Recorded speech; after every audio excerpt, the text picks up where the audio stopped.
And the answer to this seems to be that they don't want to accept the clear instructions in the scriptures. Just the other day, somebody was posting on the forum that it's okay to have illicit sex if you're a married couple. Well, we don't accept this.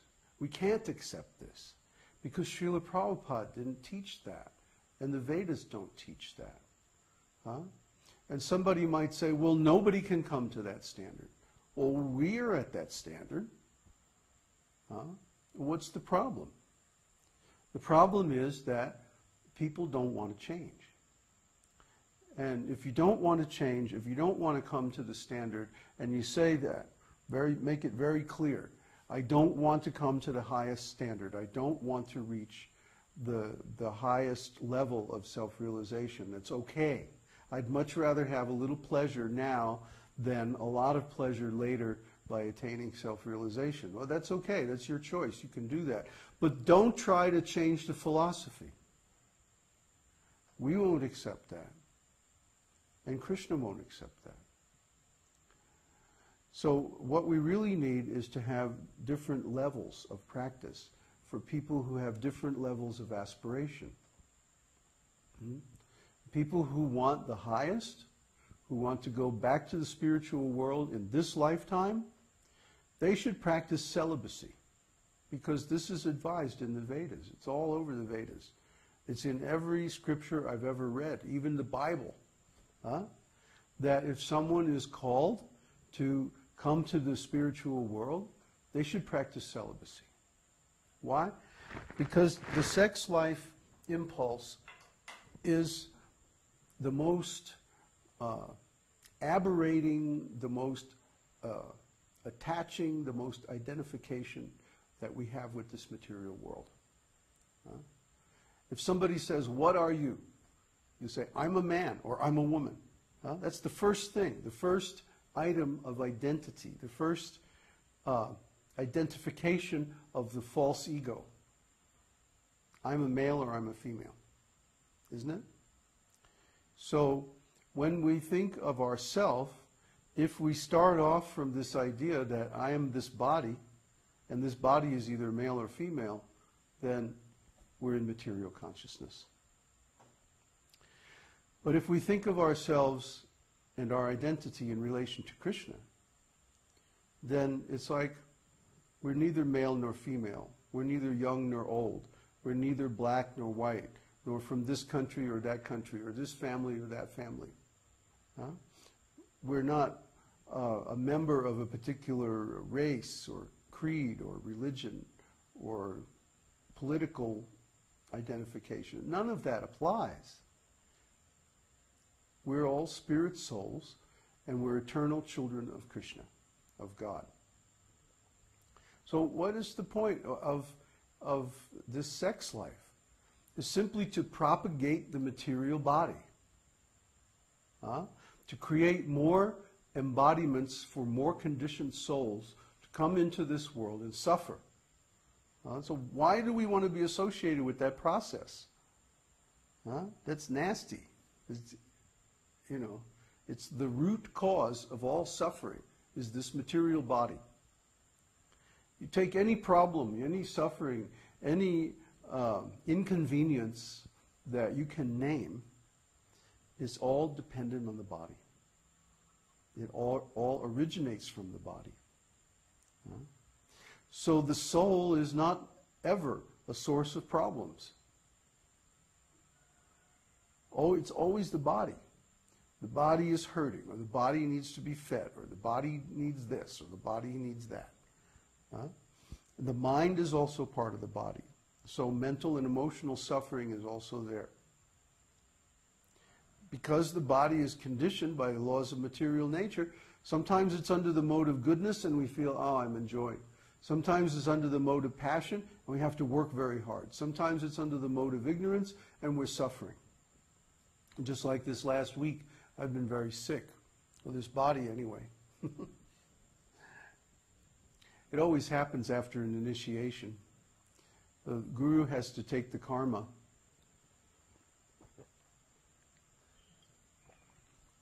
of the disciple and transform it or transmute it so the disciple can attain spiritual enlightenment. Otherwise, there's no way, because the karma actually stops us from from spiritual consciousness. I just realized we don't have a Tulsi plant. Duh. Well, yeah. Gotta have a Tulsi plant. Yeah, my buddy.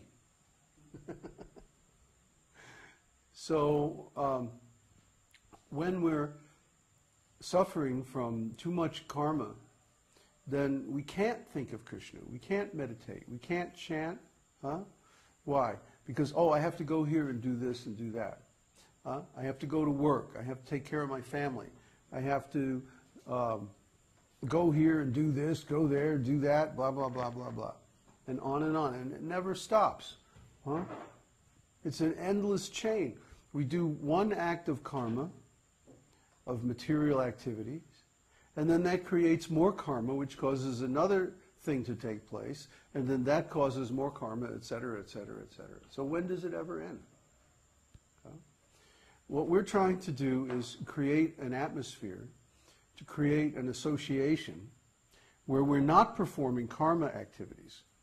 We're performing nishkarma, akarma. Huh? It means there's no karmic reaction. Tulsi Devi ki jai. That's better. Now I feel normal. So, nishkarma means activity that doesn't create any karmic reaction. And akarma means activities that actually dissolve karma. Devotional service, chanting, authentic Vedic meditations, and reading the scriptures and like that actually dissolves karma. It removes the karma that we've been accumulating for thousands and millions of lives. And so it brings us to the place where we can perform devotional service. Devotional service means activity on the spiritual platform. Activity on the platform of I am a spirit soul. I'm not this body. I'm not Mr. So-and-so from this family or that country or this race or this planet. I can live on any planet. I can go anywhere. The consciousness, the soul, is all-pervading. Krishna says in Bhagavad Gita that the soul is all-pervading. And there's two kinds of all-pervading. One kind is the soul is all-pervading in the body. So even though the soul is situated within the heart, still we can feel sensation over our whole body, because the soul is all-pervading throughout the body by means of the prana. By means of prana, there's 5 kinds of prana.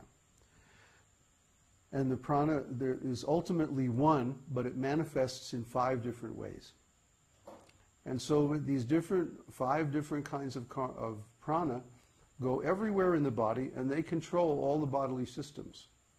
So by this prana, we are aware of the different sensations in the body, just like I can smell that incense over there, even though it's on the other side of the room, because the air brings the odor of the incense to my nose.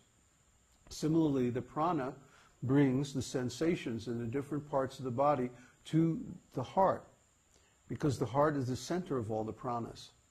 This is described in Vedanta Sutra very nicely.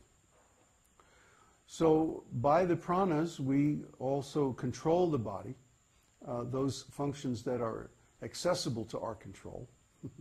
And the Supersoul also controls the other functions of the body that are not accessible to our control, such as digestion, the endocrine system, the autonomic nervous system, and so on. So Supersoul is there, along with the conditioned soul in the heart. But the conditioned soul is trapped, and the Supersoul is free. It's described in Upanishads that there are two birds on the tree of the body. And one bird is tasting the fruits. Some are sweet and some are bitter. That's the conditioned soul. The other bird is just watching him.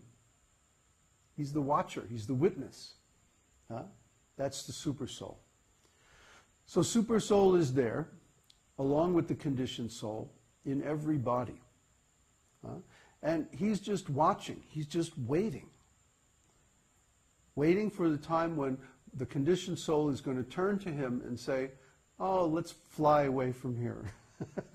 Let's go back to our real home. These fruits are no good.